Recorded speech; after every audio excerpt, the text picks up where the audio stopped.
This short video is designed to introduce our newest Warthog tool, the WGP-1 Maximum Puller. It is similar to our WG1 model with a few modifications to improve thrust. First, let's look at the procedure for checking the tool's viscous fluid level and adding some if necessary. Loosen the inlet nut and unscrew it. You will notice the entire centralizer slides off the body. Inspect the viscous fluid level and make certain it covers the top set of bearings. Replace the centralizer, screw on the inlet nut, and tighten properly.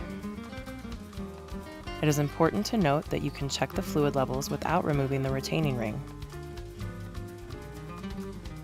Next, we will examine the retaining ring that keeps the centralizer from sliding off the tool.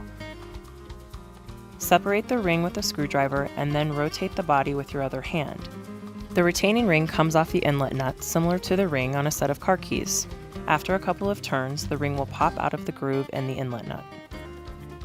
When it's time to remount the ring, repeat the procedure with the screwdriver and rotate the body.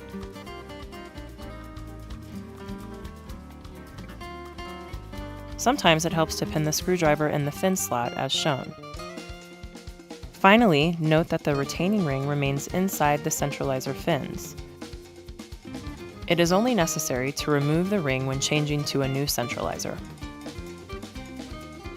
Note the way the index finger guides the ring past each fin. For more information on the new Maximum Puller model, contact Stoneage or a Warthog dealer near you.